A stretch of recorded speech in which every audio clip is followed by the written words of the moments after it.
Hello everybody, welcome back to beautiful sunny Sarasota, Florida and CNS Corvettes. It's your Corvette buddy Lyle here to discuss an idea that I've been thinking about for a while, and I want to get your opinion on it.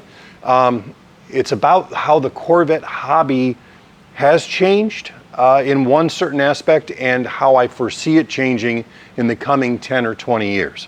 So we're going to get into that in just a second. If you would, before we get started, take a moment to like this video if you like our content, and if you haven't subscribed to us already, the biggest thing you can do to help any YouTube channel that you enjoy is to hit the subscribe button. If you're watching this on a PC, there's a little red button down here at the corner that's going to tell you, hey, if you want to subscribe, just click on that and it'll do it.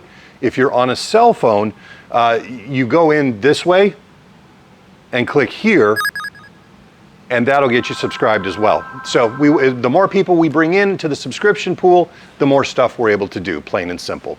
So let's go ahead and get started. Oh, I almost forgot. Just a reminder, we put out a video back on Tuesday about our international Corvette picture contest. If you haven't seen that video, go watch it. If you are an international viewer and you own a Corvette, we really want to see a picture of your car in your country, preferably with you in it, and just find that. It's the International Corvette Contest video. It's in our list of videos. That's open for 2 weeks. So we'd love to get as many pictures as we can, and then I'm going to make a video at the end putting up all the pictures with numbers attached to them so you guys can vote on which one you like best, and they're going to get a pretty cool prize. Go check that out, and I very much appreciate it. Thank you. You know, this week I spent a lot of time thinking about how the Corvette hobby has changed over the 25 years that I've been involved with it. And the change has been that the cars have gotten more complex, obviously, and at the same time that the cars have gotten more complex, the level of mechanical skill that the average American has when it comes to working on their own car has gone this way. So those two things have been very good for Corvette-specific businesses like ours, because when that's all you do and people are less capable of doing deep work themselves in their garage like they used to in 1972, it's a good business to be in. And that's great. But if we're looking at the Corvette hobby as a whole, there's one big change I've seen. When I first came into this business, it was not uncommon for families to have a Corvette that had been in the family for 20, 30, 40 years. And because, you know, granddad bought it, passed it down to his son, then his son passed it down to his son. It was like a member of the family. I mean, short of setting a place for it at Thanksgiving, it was a family member, and it was just something that they just owned forever. You don't see that anymore.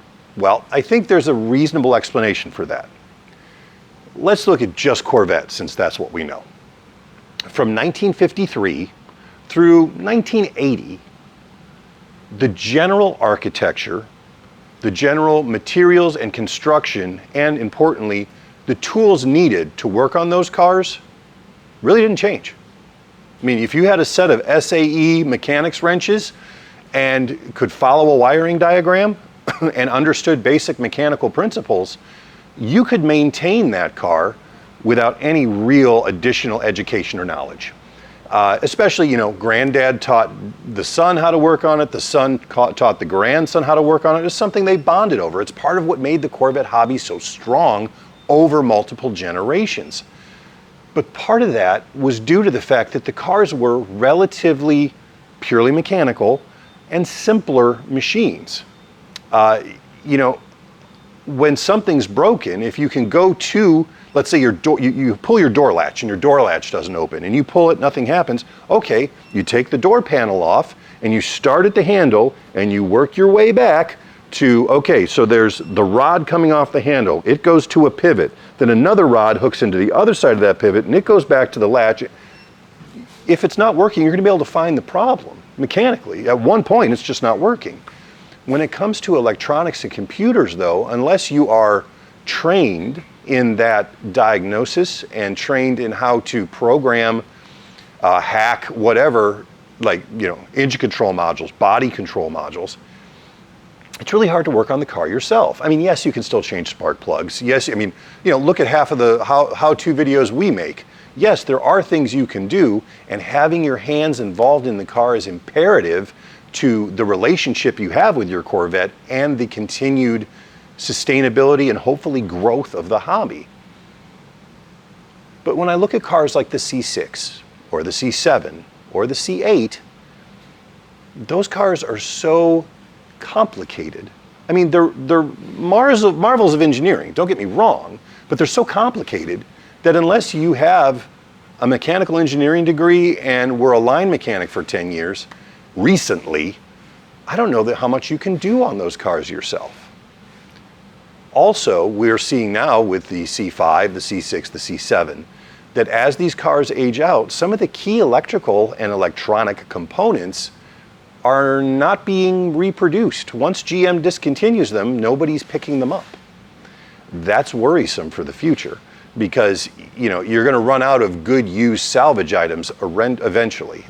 We've seen that with the C5 with the electronic brake control modules from the 97 to the very, very early 2000 models, where Bosch made them, they're not repairable, and the only ones you can find anymore are used ones with like a 30-day warranty for like $1,800.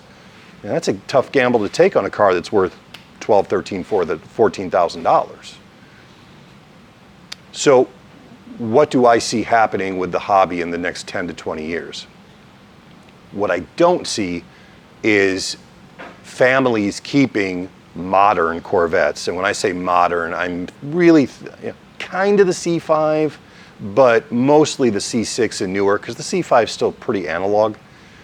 I don't see families keeping C6s, C7s, or C8 for generations, simply because the pace of the engineering improvements, the pace of things becoming obsolete just a few years after production ends, kind of makes it a losing battle to try to keep one of those cars like that. Now, it's not going to be the death of the Corvette hobby, I don't think.